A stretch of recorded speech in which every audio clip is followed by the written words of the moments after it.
Education about domestic violence is what saved my life. I had no idea the depth that it really holds, how it can make such a difference in our industry. I am a stylist, a salon owner. I'm the co-founder of domestic violence initiative Shear Haven. Anybody that's been in the industry, in our industry, for long enough, you see it. Part of my story is also as a domestic violence survivor. That is the part of my story, all of it mixed together, has created this passion. Our industry is woven through every corner of every community because of the relationships that we build behind the chair. I knew that it really had the potential to make an impact. The more we spread awareness, the more lives will be saved.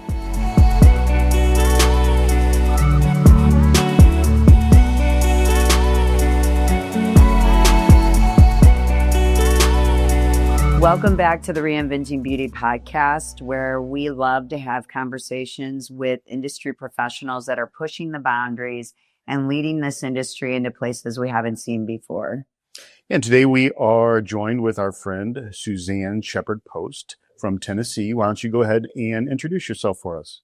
Well, it's amazing to be here with you guys. My background is as a beauty professional. I've been in the industry for over 30 years and love this industry. I'm a stylist, I'm a salon owner, and I'm also the co-founder of the Shear Haven initiative.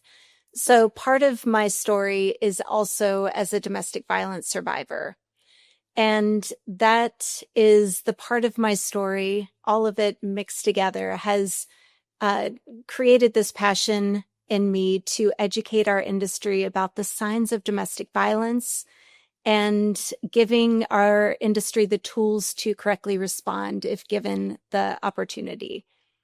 It's an amazing thing that you've done. And I think even when we first started hearing about it, I had no idea the depth that it really holds or what the actual purpose of this organization is and how it can make such a difference in our industry.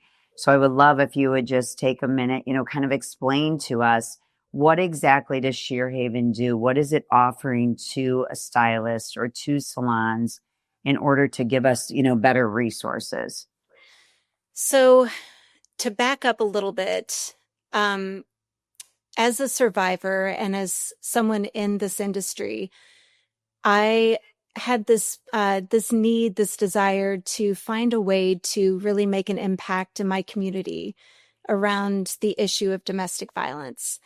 And so I started reaching out to organizations here locally.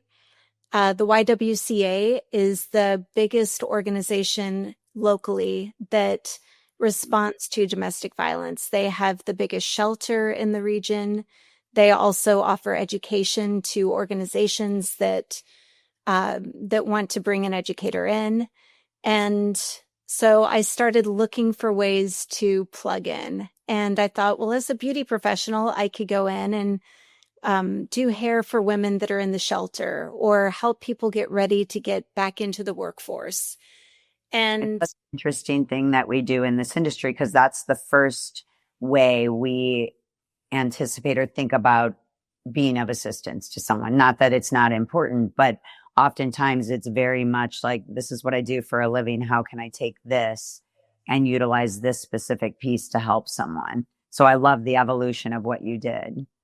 Well, exactly. That's what we do. We go to our toolbox. Our go-to is usually, okay, this is my skill set. I know that I can go in and connect with women that might need that encouragement, maybe share a bit of my story. And I think it's helpful to find people that are on the path that have maybe gotten to that next chapter, that other side of the process, to kind of give that nudge to help people keep putting one foot in front of the other. And so as I was looking for that way, I connected with friends at the YWCA.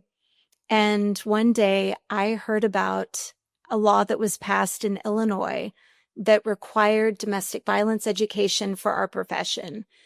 And it absolutely stopped me in my tracks. It was something that I recognized was such a brilliant idea because of the relationships that we build behind the chair.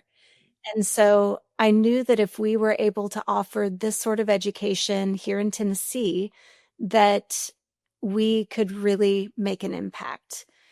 Um, our our industry is woven through every corner of every community. And if we actually had this ground force of beauty professionals that have the relationships that we have with our clients, I knew that it really had the potential to make an impact. And so, to answer your question, what we now have is an online 20-minute training that's free that offers the education about what the signs of domestic violence are and how to respond if given the opportunity, what the resources are in every community. And it's really been incredible to receive the feedback that our industry has given as this has started to spread. Yeah, we're excited. Our team is getting ready to go through this training together. They're really unsure of how really to even anticipate what they're going to experience with it. So we're excited to do that with them and really look at being able to use our salon as, you always consider it a safe place or a place for people to come and escape from the stresses of everyday life. But the piece that I think is the most was probably the most unexpected for me was the how to respond piece. Yeah, because anybody that's been in the industry, in our industry, for long enough, you see it. Unfortunately, you see it. You see the marks on the arm or the neck or wherever, but you don't know. You're not trained on how to respond.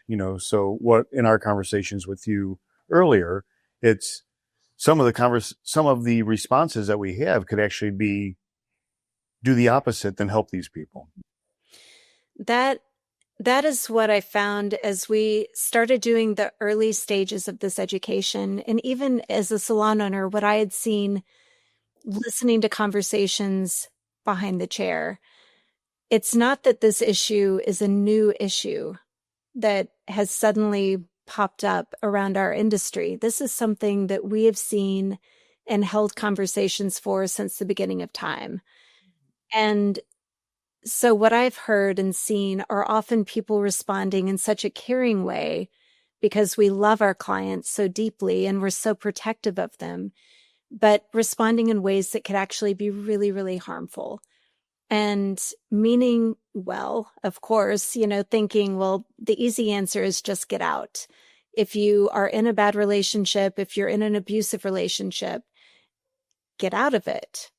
And it's hard to hold space for exactly how long it might take for someone to safely get out of the relationship and how many factors could play a part into why they stay. And developing that compassion for all of the nuances that are kind of woven into that process. Do you mind? I know when we spoke, you shared a little bit of those statistics with us. Do you mind sharing some of those statistics with our listeners today? Of course. We know that at least 1 in 4 women and 1 in 7 men will experience domestic violence in their lifetime. And we know that in Tennessee, at least half of all calls to law enforcement are domestic violence related. And of course, those statistics are staggering. If you think of how many people you might have in the chair in a day or in a month, if you start really doing the math and realizing how many people you likely encounter that are in a domestic violence relationship and an abusive relationship on any given day. And then even beyond that, what I've found behind the chair is that by opening up and holding conversations around tough topics like this, that people that we see every day are also concerned for their network. A lot of the conversations that I personally have are people that come in concerned about their best friend, their sister, their coworker.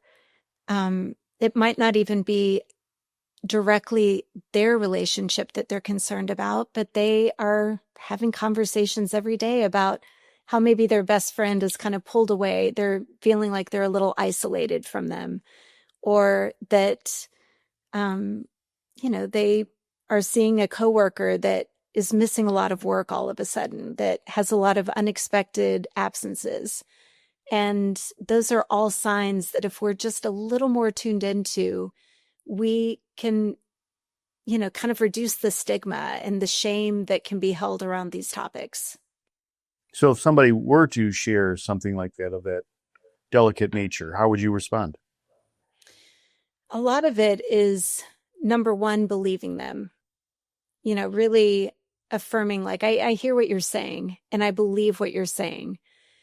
I think that it takes so much courage to open up about things like that, um, the power of just believing someone is immense, especially if they're being really isolated from some of their closest network, their friends, their family members.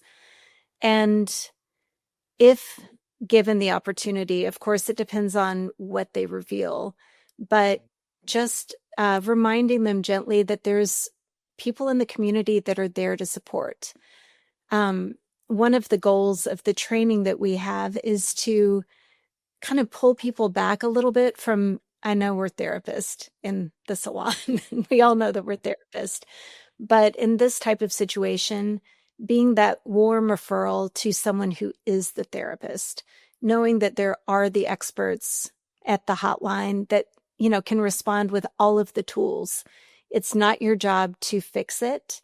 It's not your job to make the safety plan for them, but it could be your job to just give them the hotline number or let them know that you're still there and not close off that open line of communication so that they feel safe enough to come back next month, even if they haven't taken steps to leave yet.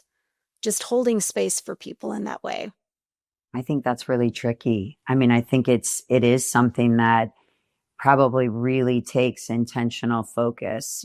I'm in my head going through what a conversation would look like as I'm hearing you talk. And I'm thinking to myself, like, would I say to someone, our salon goes through a certification to understand, how to respond. And we have resources that have been given to us or tools that, I mean, I don't know. I think it's such a delicate conversation. And yeah, how do you do that without them feeling judged? That if nothing has changed by the time they're ready to come back and they had confided in you, how do you respond to that appropriately and not alienate them further? Because you may, like you said, there is a piece of it that's isolation. I've seen that before. And they're isolated from anyone that their partner might think is a threat. Well, maybe they're not thinking of you as that threat. So you don't want them to then lose their confidence to come back and see you again. Exactly. Even if they do open up that conversation, knowing that does not define who they are. Like allowing the space for people to continue to come back and feel safe seeing you, because you might be the only safe space that they have in their lives. And I know that over the years, I have gotten frustrated because I care so deeply about the person in my chair. And they've opened up enough to share that things are really toxic. I now know likely abusive. And they've taken incredible steps to leave and then maybe gone back. And I now know that it could take an average of 7 times before someone successfully leaves a relationship. And that's a lot of times when you love someone. It could That be more than that. that number was one of the most shockingly high numbers when we spoke the first time. When you shared that with us, I was very surprised that it would take that long. Well, and it's complicated, right? You think of how many obstacles they may have in their way. There could be financial obstacles. Often, if they're isolated, they may be stay-at-home parents, or they may have been cut off from access to their finances. And it's a slope that starts from a sometimes it could be a really caring sounding place. Like, we're having kids and I know that your dream has always been to be a mom. Why don't we, you don't need to work. And yet that step is something that kind of is a barrier. They don't have access to financial means that maybe they had before. They they may feel, they love the person. That's the hard thing about abuse, is that there's love as the foundation of that relationship. And it's not like it's suddenly on first date, something that's evident. That relationship and that dependency has built often for years before they even start to really see the red flags. And so the hope is that they'll just get back to that part of the cycle where it's good again. And there's hope, after the big explosion that often happens, whether it's physical or verbal or even emotional. Maybe the explosive incident is actually someone pulling back and kind of withholding affection or love. And so when that opens back up, your hope is that, okay, we've worked through this and we're back on solid ground. And yet it's not like a normal relationship. And it can take a long time to get to that point. Sometimes people stay because of children. They stay, maybe the abuser is actually a really good parent. And so they know that the impact on the kids is going to be very significant. So just really holding space for all of those reasons can be the thing that allows someone to feel safe enough to continue opening up. Absolutely. You've done a lot with even legislation now and pushing to make this much more mandated or just to raise awareness. But talk to us a little bit about that and what that looks like, and maybe how we can help, how people that have taken the program or are going through the program can help this knowledge become more accessible to salons and their teams. Well, when we first started the initiative, it was back in 2017. It was during Domestic Violence Awareness Month. And we started with in-person trainings. And my friends in Nashville opened up their salons one at a time. We had put together dozens, maybe even a couple of hundred stylists in our area that had been educated. And the response was so incredible that I then decided I wanted to pursue something like Tennessee, like Illinois had. I knew that Tennessee was a state that could really benefit from this being wider spread than what we were able to accomplish in the way we were approaching it. And so we started working on legislation in early 2020, and we were moving through committees. We had an amazing lawmaker that was a champion for it, both on the House and the Senate side.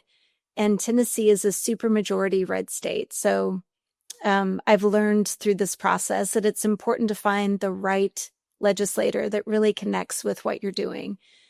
And of course, in March of 2020, there was a little obstacle that popped up called COVID, a little global pandemic.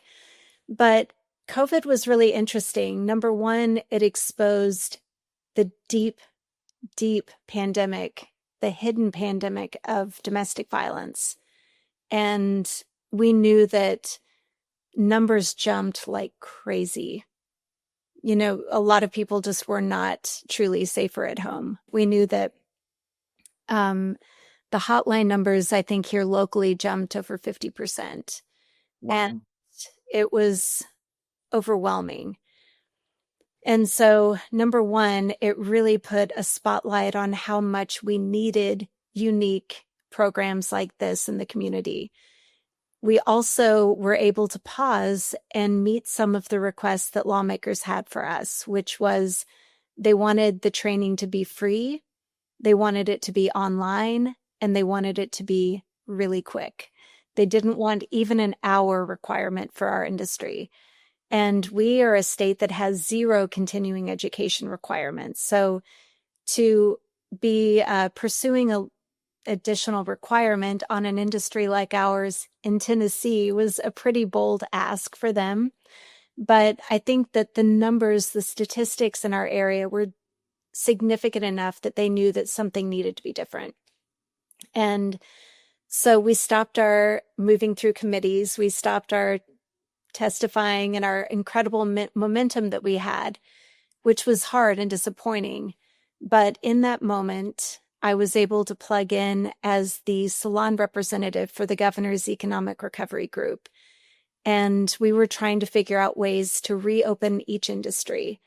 And through that role, which I honestly just was looking for a way to stay busy at that point because we weren't Right. working at that point, I connected with a company called Barbicide, which ended up being the biggest blessing I could have imagined in this path, because Barbicide agreed to put our education on their learning platform, which is where we were all getting disinfectant training Right. and trying to figure out how to be safe during COVID.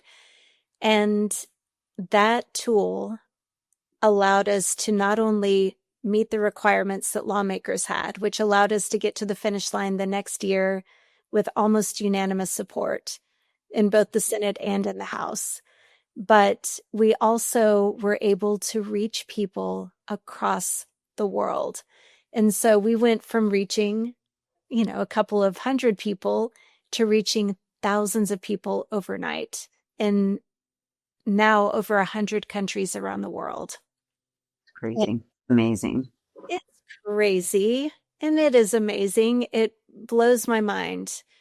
One of the caveats that they had is that they wanted it to be available in every state. They didn't want us to just provide Tennessee resources.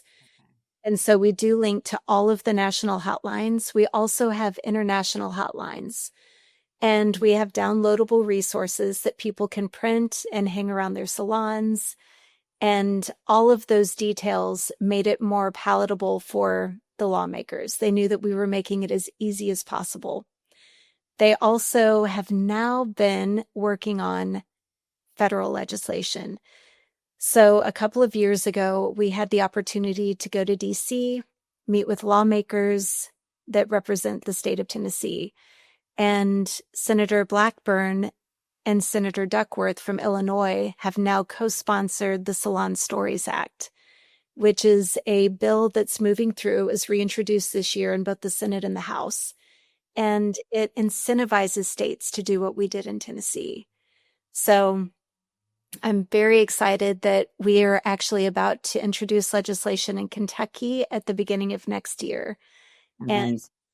which is so amazing. And my hope is that we can just build state by state a coalition of amazing beauty professionals that can be that ground force of support in every single community.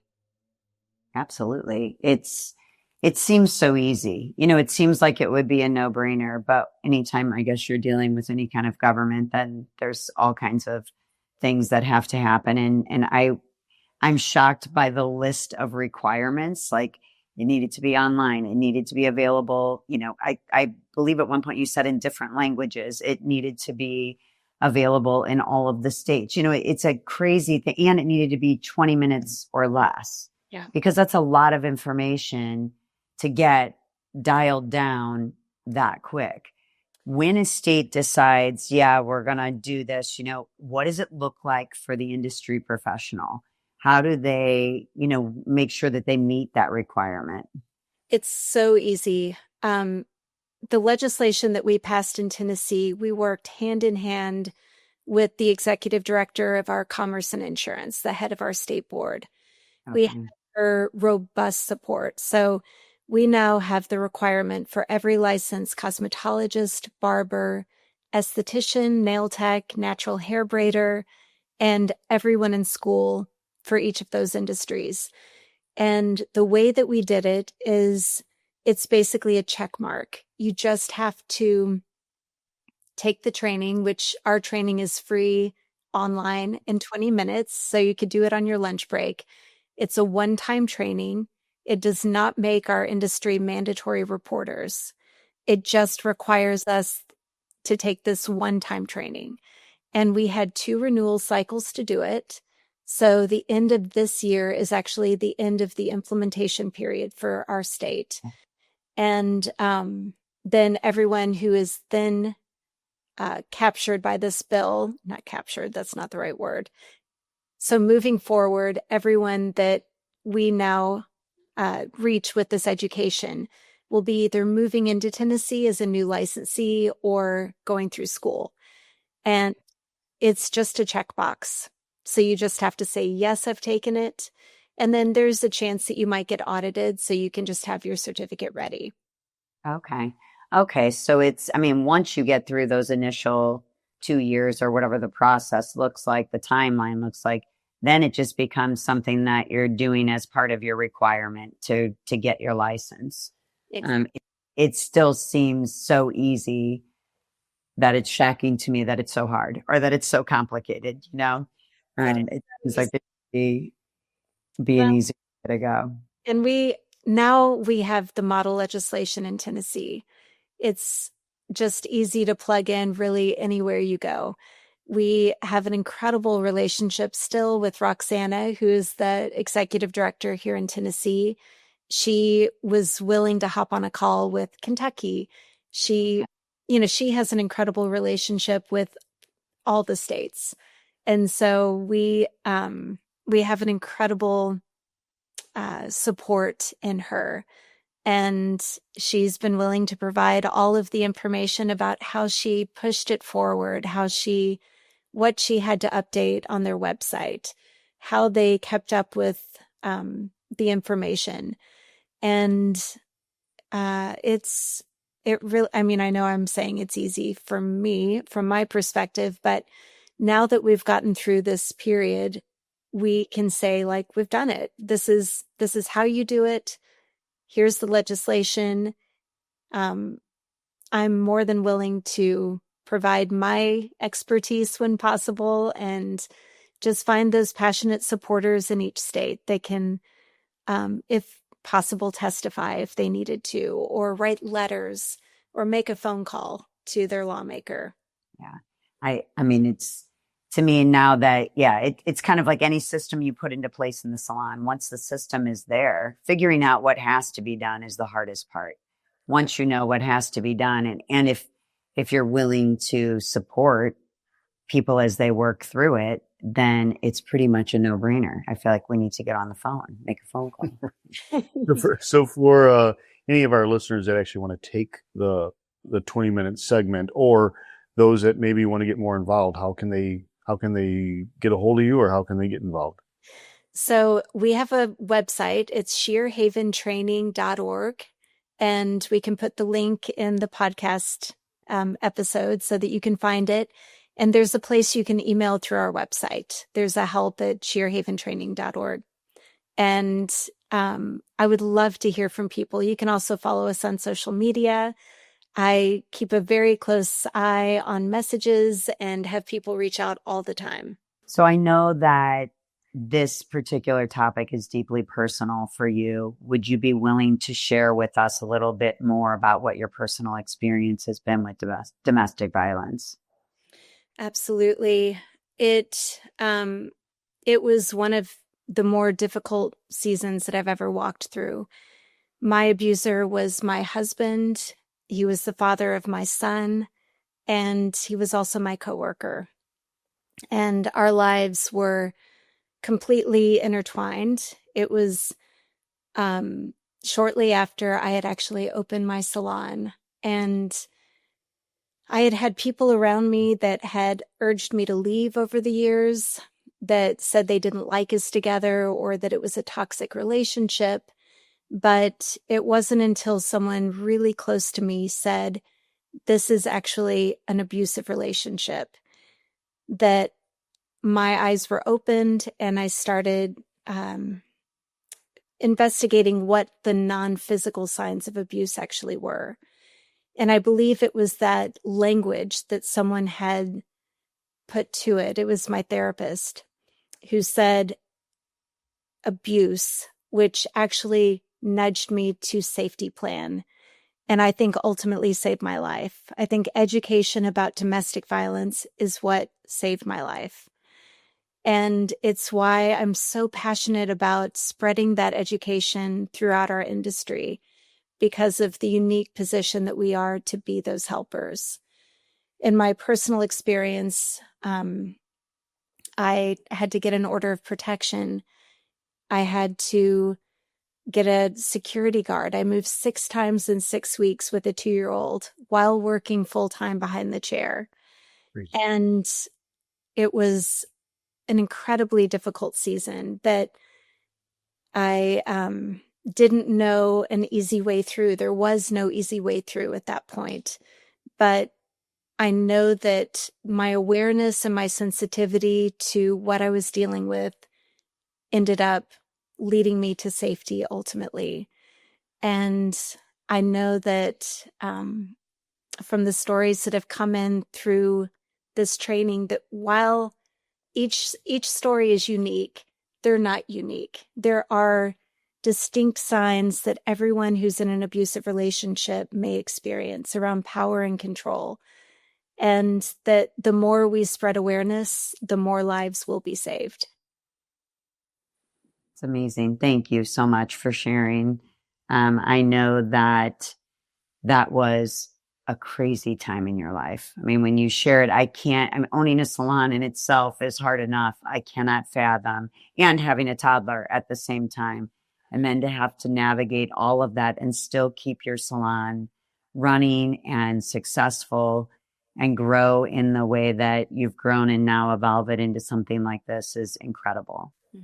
So when we end every podcast episode, we ask one question of the people that we have the pleasure of speaking with. I think I probably know the answer already, but the question we always ask is, how do you leave this place better than you have found it? Wow, what an amazing question.